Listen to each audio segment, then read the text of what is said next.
Two outbreaks are spreading across America right now, and there's a good chance you haven't heard about either one. Just 2 days ago, federal regulators confirmed a recall touching 19 million eggs across 6 states. At the very same time, a completely separate outbreak tied to a microscopic parasite called Cyclospora has already sickened more than 7,000 people across 34 states, and investigators still haven't pinned down where it started. These two illnesses have almost nothing in common on the surface. One comes from a bacterium that lives inside poultry. The other comes from a tiny parasite that hides in contaminated water and produce. Different organisms, different biology, different symptoms. But when you trace how each of them managed to reach so many people before anyone noticed, you keep landing on the exact same weak spot in our food system. It comes down to water, sanitation, and the hidden gaps in how food travels from farm to table before red flags ever go up.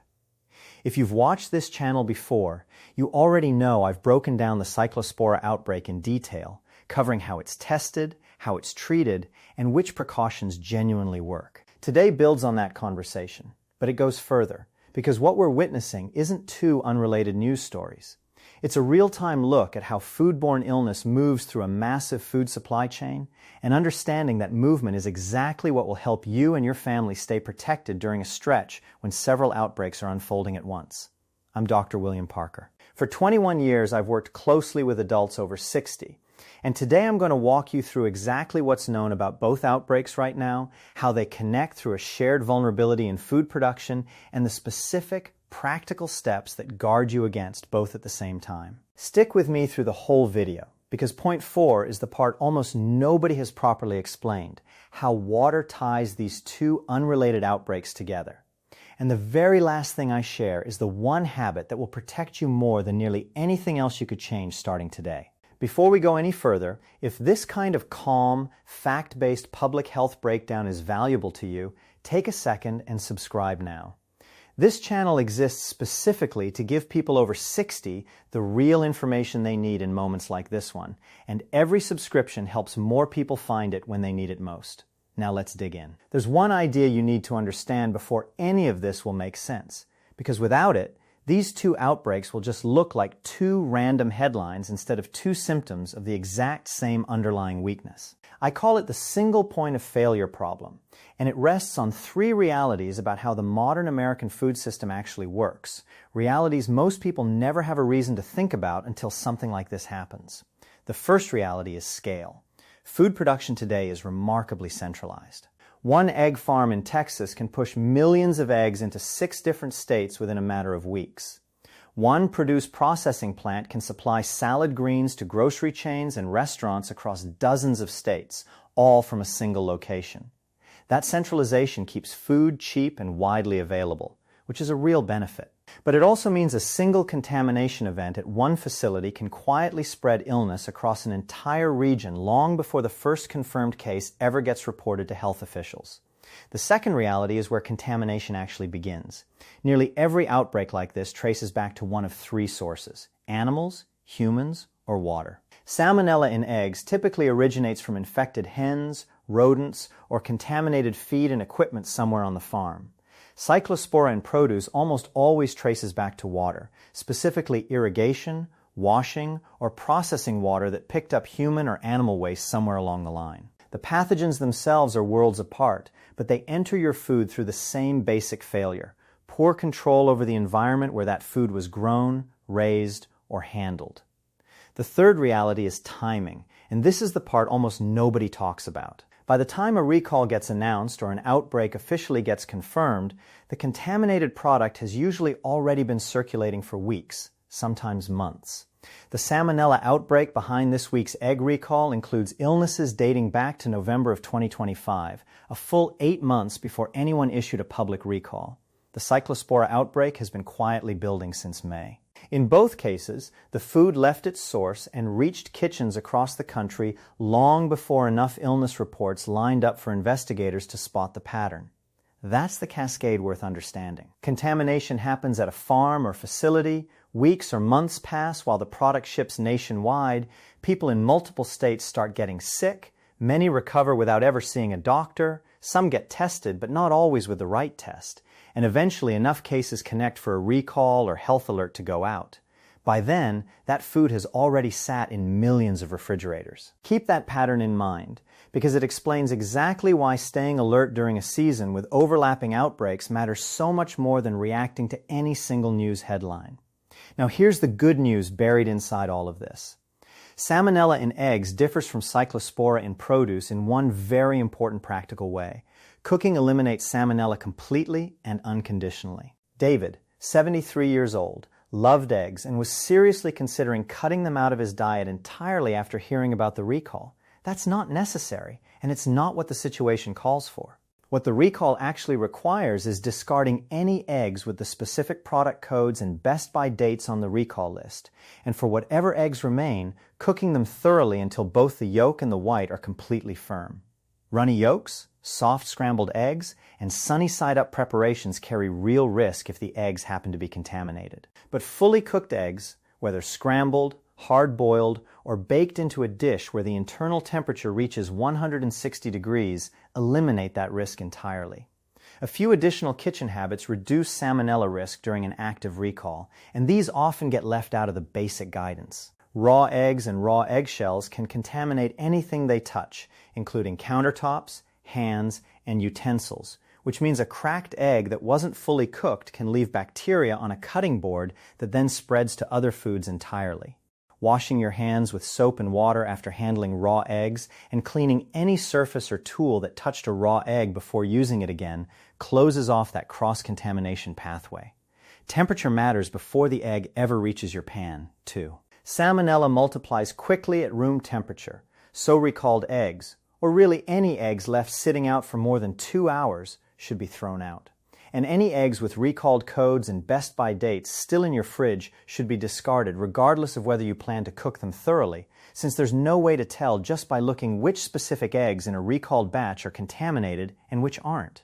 The FDA's guidance is clear on this point. The most common mistake people make with egg safety is assuming any amount of heat counts as cooking, when thorough cooking specifically means no liquid remains in either the yolk or the white. It's also worth mentioning dining out, since a meaningful share of Salmonella exposure from eggs actually happens in restaurants rather than home kitchens. Dishes that commonly contain raw or undercooked egg include homemade Caesar dressing, hollandaise and béarnaise sauces, soft poached eggs on breakfast plates, some homemade ice creams, and tiramisu. If you're eating out during an active egg recall, it's completely reasonable to ask whether a restaurant's egg dishes use pasteurized eggs, which have been heat-treated to eliminate Salmonella without actually cooking the egg itself, or to simply choose dishes where the eggs are fully cooked rather than used raw. Most restaurant staff won't know off the top of their head whether their eggs are pasteurized, but a quick conversation with a manager usually clears that up fast. This isn't about avoiding restaurants altogether. It's about being a slightly more informed customer during a window when the risk is genuinely higher than usual. Quick pause here. Have you actually checked whether you currently have any of the recalled eggs sitting in your refrigerator? If you bought eggs at Kroger or Brookshire's in any of the 6 affected states over the past month, the FDA's recall page is worth a visit today. Drop a comment and let me know where you're located if this recall reaches your area. A lot of people watching haven't even heard about it yet. Everything up to this point has mattered, but what's coming next is really where the conversation gets interesting, because these final 2 points are the ones that will actually change how you think about food safety during a season with several outbreaks running at once. The water contamination theory deserves a more thorough explanation than most media coverage has given it, because it's the piece that ties together 2 outbreaks that appear completely unrelated on the surface. When investigators dig into foodborne illness outbreaks, they consistently find water involved at some point along the chain, either directly as the carrier of the pathogen or indirectly as the medium through which the pathogen traveled from animal or human waste into food. In the current Salmonella egg situation, the FDA is examining farm conditions, including water sources, pest and rodent control, and general sanitary practices. In the ongoing Cyclospora outbreak, contaminated irrigation water touching fresh produce has been the suspected pathway in nearly every major Cyclospora outbreak investigated over the past 20 years. What that tells us, practically speaking, is that 2 completely different pathogens, Salmonella, and Cyclospora can spread through the food supply at the same time using the exact same underlying weakness: inadequate control over water quality and sanitation in agricultural settings.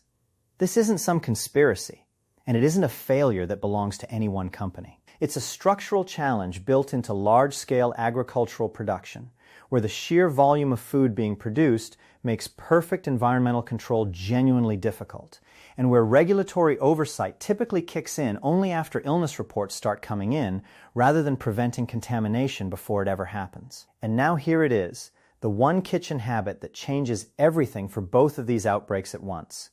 Cooking produce and cooking eggs thoroughly is a consistent, everyday practice, not just during a specific recall window.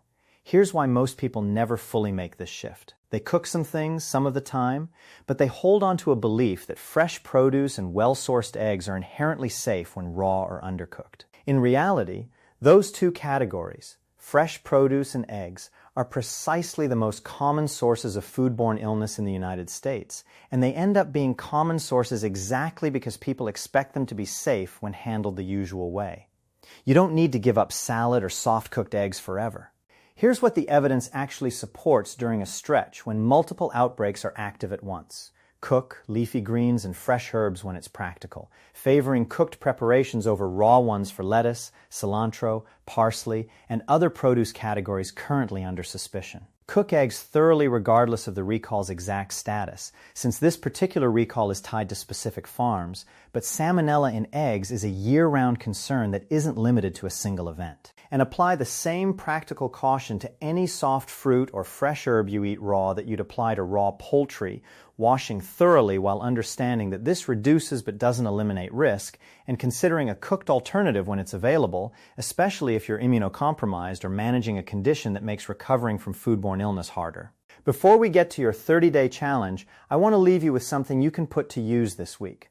I call it the Dual Outbreak Clarity Checklist, 5 questions you can act on today. First, do you have any eggs in your fridge that were purchased at Kroger or Brookshire's in Texas, Louisiana, Oklahoma, Arkansas, New Mexico, or Mississippi? And if so, have you checked whether they're covered by the current recall? Second, are you regularly eating raw lettuce, fresh cilantro, fresh parsley, or fresh berries? And have you been cooking them when practical given the ongoing Cyclospora outbreak? Third, do you know the specific symptoms of salmonella infection, fever, diarrhea, abdominal cramps, and vomiting, typically starting 6 to 48 hours after exposure? And do you know to seek medical care if symptoms are severe, involve blood in the stool, or last more than a week? Fourth, if you've had a prolonged stomach illness over the past few months, could it have been connected to either of these outbreaks? And is that worth mentioning to your doctor, particularly if you were never actually tested? Fifth, do you know where to check for current FDA food recalls,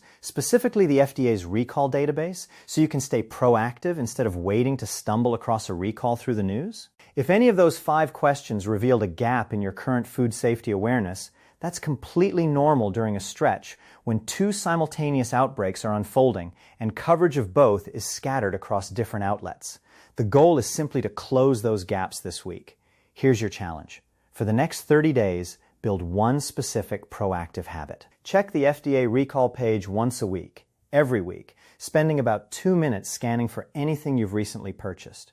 Write down today whether you currently have any recalled eggs in your home and whether you know the difference between salmonella symptoms, which tend to show up within a day or 2 of exposure, and cyclospora symptoms, which typically take about a week to appear. Revisit both answers in 30 days. You don't need a perfect food safety system. You need a consistent one, and 2 minutes a week of proactive checking genuinely protects you more than a total kitchen overhaul ever would. While you're building that habit, there are a couple of practical items worth keeping within reach during an outbreak season like this one. A reliable food thermometer, the kind that reads internal temperature rather than surface temperature, takes the guesswork out of whether an egg dish or any other food has actually reached a safe temperature. Most people don't own one. And most people also can't reliably judge doneness by appearance alone across every cooking method. An inexpensive instant red thermometer, available at any kitchen supply or hardware store, gives you certainty instead of a guess, which matters more than usual when contaminated product has already been circulating widely. Oral rehydration solution, the kind sold at any pharmacy, is also worth having on hand during a stretch when gastrointestinal illness is spreading this broadly, since the main complication of both Salmonella and Cyclospora infection in older adults is dehydration. If you or anyone in your household develops significant diarrhea, having that solution already on your shelf means you're not making a pharmacy run while you're already feeling unwell. There's a real difference between healthcare that reacts to illness after it's already happened and awareness that stops it from happening in the first place. That gap, during a season like this one, with several outbreaks unfolding at the same time and millions of people unknowingly holding recalled products in their own kitchens, is exactly what this channel exists to help close.